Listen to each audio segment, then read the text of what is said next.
இப்போ இந்த கோவிலில் இருக்கக்கூடிய நடராஜர் சிலையை இப்போ பார்க்க போகிறோம். இந்த நடராஜர் சிலை எவ்வளவு அற்புதமானது, அணு ஆராய்ச்சிக்கு எவ்வளவு உன்னதமானது அப்படிங்கிறத நம்ம எல்லாருக்கும் அறிவியல் ரீதியாக உணர்ந்த உண்மை. அந்த நடராஜர் சிலை இங்கு கண்டெடுக்கப்பட்டிருக்கிறது இந்த இடத்துல தான். இந்த நடராஜர் சிலை மட்டும் எடுக்கல, இதை நீங்கள் கண்டிப்பாக பார்க்கலாம்.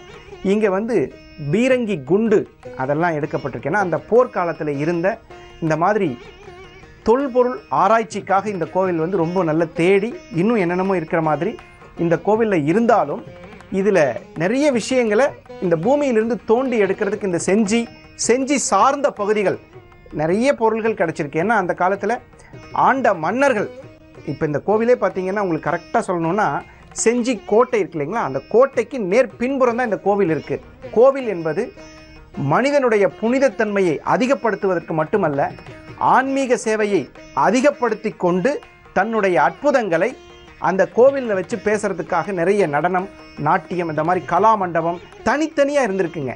அந்த மாதிரி ஒரு அற்புதமான இந்த கோவில் நம்மளுடைய தொல்பொருள் ஆராய்ச்சி அவங்க நிறைய இதிலிருந்து கண்டெடுத்திருக்காங்க நிறைய விஷயங்கள். இது என்ன நமக்கு ஆதாரத்தை கொடுக்குது அப்படின்னா, ஆதாரம் மட்டுமல்ல நமக்கு நம்பிக்கையும் கொடுக்குது. என்ன நம்பிக்கைன்னு கேட்டால், செவ்வாதோஷ நிவர்த்தி, ராகு கேது தோஷ நிவர்த்தி, இது இரண்டும் செய்வதற்கு தேவனூர், இந்த ஊர் பேர் தேவனூர், அந்த ஊர் பேர்லேயே எவ்வளோ அருமையான ஒரு விஷயம் இருக்குது. அப்புறம் இந்த கோவிலில் பார்த்தீங்கன்னா ஒரு தூண் ஒன்று இருக்குங்க. அந்த கோவிலை பற்றி சொல்லும்போது சொல்கிறாங்க, ஒரு மன்னன் ஒரு அம்பெடுத்து எய்தும் பொழுது இந்த கல்லில் பட்டு அந்த கல் ரத்தம் வடித்ததாக இன்றைக்கும் அதுக்கான சான்று இருக்கிறதா சொல்கிறாங்க. அதாவது இதுக்கு என்ன காரணம்னு கேட்டால், அங்கே இருக்கக்கூடிய சிலைகள், அங்கே இருக்கக்கூடிய கல் தூண்கள் எல்லாமே உயிர் பெற்றவை, எல்லாமே ஏதோ ஒரு காரணத்துக்காக ஒரு உயிர் பெறக்கூடிய ஒரு அற்புத சக்தி வாய்ந்த ஒரு ஸ்தலமாக இது இருக்கிறது. அதாவது இன்னும் உயிர்ப்பு இருக்கக்கூடிய ஒரு ஸ்தலமாக இருக்குங்கிறத நமக்கு புரிய வைக்கிறதுக்காக தான் இந்த தகவல். प्रचंडं प्रकृष्टं प्रगल्भं परेशं अखंडं भजे भानुकोटि प्रकाशं त्रयीशूल निर्मूलनं शूलपाणिं भजेऽहं भवानीपतिं भावगम्यम्.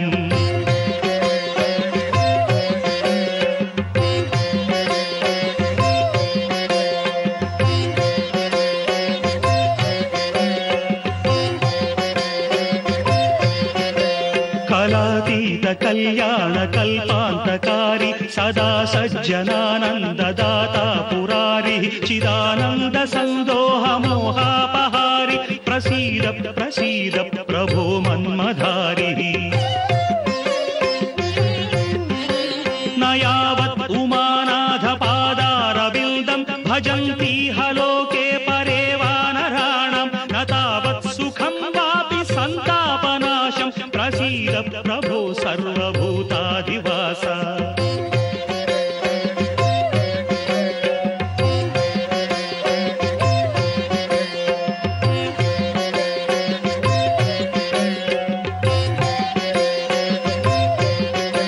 न जानामि योगं जपं नैव पूजां नतोऽहं सदा सर्वदा देव तुभ्यं जराजन्म दुःखौघतातप्यमानं प्रभो पाहि शापान्नमामीश शम्भो.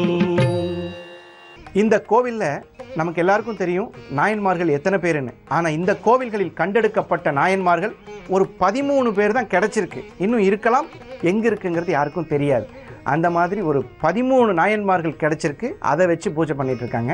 இந்த கோவிலோட சான்று பார்த்தீங்கன்னா சோழர் கால சான்றுக்கும் பாண்டிய மன்னர்களுடைய சான்று ரெண்டுமே இணைஞ்சு இந்த கோவிலில் இருக்கிறதுனால சோழர் காலத்திலும் பாண்டிய மன்னர் காலத்திலும் இந்த கோவில் இருந்திருக்கு.